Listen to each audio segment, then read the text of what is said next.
দ্বিতীয় স্বামীর ঘর করছেন পাপিয়া সেন সাহা। পাপিয়ার বর্তমান স্বামী নন্দলাল সাহার আগের ঘর ভেঙেছে পাপিয়া সেন সাহা নিজেই।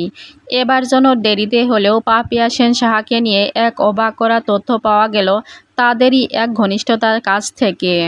ওই যে একটা কথা আছে না, সত্য কোনোদিন চাপা থাকে না, তেমনই যেন কেঁচো খুঁড়তে কেউটে বেরিয়ে এলো।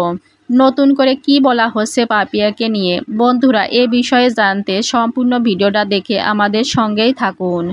পলাশ না ফেরার দেশে পাড়ি জমানোর পর থেকেই পলাশের মেজো ভাবি পাপিয়া সেন সাহাকে নিয়েই, এমনকি পলাশের সাথে সম্পর্ক নিয়েও বিভিন্ন ধরনের কথাই হচ্ছিল সোশ্যাল মিডিয়ায় তখন থেকেই। এভাবেই বলা হচ্ছিল যে পলাশকে পাওয়ার জন্যই সুস্মিতা সাহার সংসারে সবসময় অশান্তি লাগিয়ে রাখত এই পাপিয়া সেন সাহা। পলাশের মাকে সবসময় কানপড়া দিয়েই চলত পাপিয়া সেন সাহা সুস্মিতা আর পলাশের সংসার ভাঙার জন্য। এসব কথার মাঝেই এবার এতদিন পরে এসে পাপিয়াকে নিয়ে কি বেরিয়ে এলো অবাক করা এক তথ্য, যেখানে দেখা যাচ্ছে পাপিয়া তার বর্তমান স্বামী নন্দলাল সাহা পাপিয়ার প্রথম স্বামী হলেও নন্দলাল সাহার দ্বিতীয় বউ হলো পাপিয়া সেন সাহা। তার কারণ এর আগেও আরেকটি বিয়ে করেছিল পলাশের মেজো ভাই নন্দলাল সাহা। সেই সংসারেও বিভিন্নভাবে পরকীয়ায় আসক্ত হয়ে নন্দলাল সাহার সংসার ভেঙে দিয়েছে পাপিয়া সেন সাহা।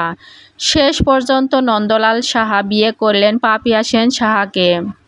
সেখানেও ঘটে যায় অবাক করার মতো অনেক ঘটনা, অজানা তথ্য পাপিয়াকে নিয়ে। পলাশের মেজো ভাইয়ের প্রথম সংসার অনেক ভালো, এমনকি সুখের ছিল, ভালোভাবেই চলছিল, তাদের কোনো সমস্যাই ছিল না। তাদের সুখের একটি ছোট সংসার ছিল, ছোট্ট একটি পরিবার ছিল। তার প্রমাণস্বরূপ এই ছবিগুলো দেখলেই যেন বোঝা যাচ্ছে। আর যখন থেকে পাপিয়া নন্দলালের সাথে পরকীয়ায় লিপ্ত হয় তখন থেকে শুরু হয় তাদের মধ্যে ঝামেলা।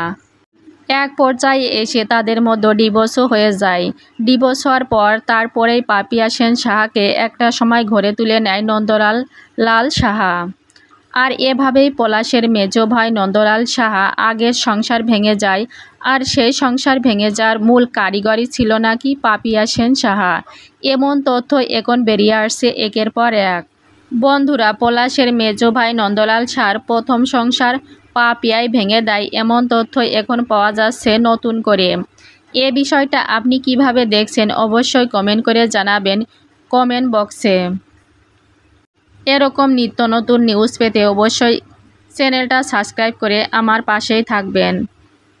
ভালো থাকবেন, সুস্থ থাকবেন। দেখা হবে পরবর্তী একটা নিউজের সাথে। ধন্যবাদ।